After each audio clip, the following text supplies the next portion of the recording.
Hello friends, बधा मजामां। आज આપણે બનાવીશું માલપુઆ। માલપુઆ રથયાત્રાને દિવસે ખાસ બનાવવામાં આવતા હોય છે અથવા કોઈ પણ શુભ પ્રસંગે બી ઘણીવાર બનાવતા હોય છે। તો આજે હું એકદમ ફટાફટ અને એકદમ સરળતાથી થઈ શકે તેવા માલપુઆ બનાવતા શીખવાડીશ। તો ચાલો બનાવવાનું શરૂ કરીએ। આજે આપણે બનાવીએ છીએ માલપુઆ। માલપુઆ બનાવવા માટે મેં અહીંયા મોળો માવો લીધો છે, જે હાફ કપ છે। એને આપણે પહેલાં પ્રોપર રીતે સ્મેશ કરી દઈશું, જેથી કરીને અંદર લમ્સ ના રહે।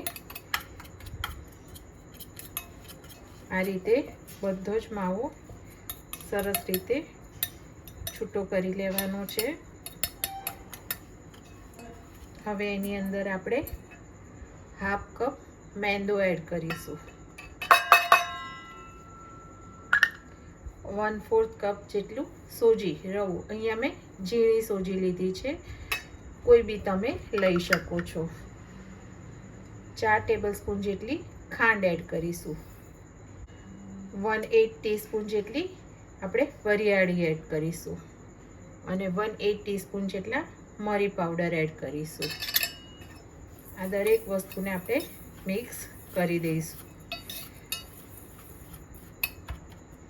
હવે આપણે આ મિશ્રણમાં दूध एड करीशू। दूध अपनी जरूरियात मुजब एड करीशू। दूध ठंडू ना होवुं जोईए, सहज वॉर्म लेवानुं छे, रूम टेम्परेचर पर, एकदम ठंडू नहीं लेवानुं। आनी अंदर लगभग 150 ml थी 200 ml जेटलुं दूध जशे। तमारो मैंदो केटलो जूनो छे ए प्रमाणे जशे। आनी अंदर लगभग 150 थी 200 ml सुधी दूध जशे। અત્યારે આપણે 200 ml બધું જ લઈ લીધું છે અને આ બેટરને આ રીતે મિક્સ કરી હવે લગભગ 5 થી 10 મિનિટ જેટલો રેસ્ટ આપીશું। અહીં મેં નોનસ્ટિક પેનની અંદર હાફ કપ જેટલું ઘી લીધું છે। હવે જ્યારે બી આપણે મીઠાઈ બનાવતા હોઈએ છીએ ત્યારે એકલું ઘી લેવાથી ઘી બળવા લાગે છે અને બને ત્યાં સુધી આવી રીતે નોનસ્ટિકનું વાસણ અથવા તો લોખંડનું વાસણ તમારે ઉપયોગમાં લેવાનું છે। હવે આની અંદર આપણે લગભગ 1 ટેબલસ્પૂન જેટલું તેલ એડ કરવાનું છે, જેથી કરીને ઘી બળવા ના લાગે અને આપણા માલપુઆ પ્રોપર રીતે ઉતરે।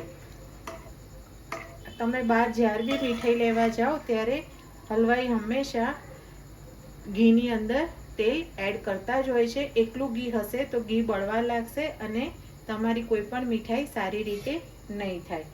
હવે સહેજ ગરમ થાય આપણું ઘી, અને ઘી બહુ ગરમ નથી કરવાનું।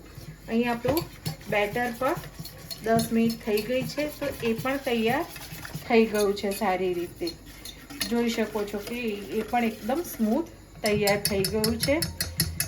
હવે એને તમે સરસ રીતે પૂરા કરી શકશો। આવો કોઈ પણ પ્રકારનો એક ચમચો લેવાનો છે, જેથી તમને એનું માપ અંદર પૂડાના એક સરખા માપ ઉતરી શકે।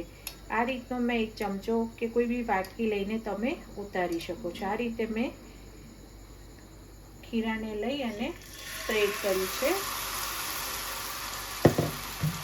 અને ગેસની આંચ મધ્યમ જ રાખવાની છે, એકદમ ફાસ્ટ નથી રાખવાની। એક સાઈડથી આ ચડી ગયું છે, હવે આપણે એને સાઈડ પલટાવી દઈશું આ રીતે।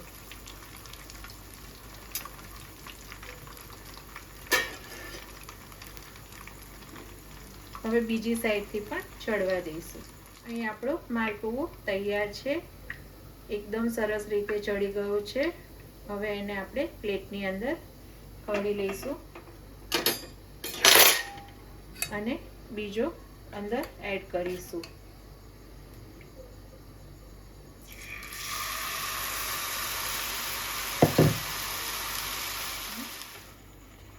આ રીતે આપણા માલપુઓ સરસ તૈયાર થઈ ગયો છે। જોઈ શકો છો કે એકદમ સરસ રીતે બધી બાજુથી તૈયાર થઈ ગયો છે શેકાઈને। હવે આપણે એને કાઢી લઈશું। તો તૈયાર છે અહીંયા આપણા માલપુઆ। હવે આની ઉપર આપણે બદામની કતરણ સ્પ્રિંકલ કરીશું। જો તમારે ચાસણી કે પછી બાસુંદી એડ કરવી હોય તો એ પણ કરી શકો છો, અહીંયા મેં નથી કરી। અને પિસ્તાની કતરણ મૂકીશું। તો તૈયાર છે તમારે આ માલપુઆ ખૂબ જ સરળ રીતે અને ફટાફટ બની જાય છે. તો તમે જરૂરથી ટ્રાય કરજો અને મને કોમેન્ટમાં જણાવજો.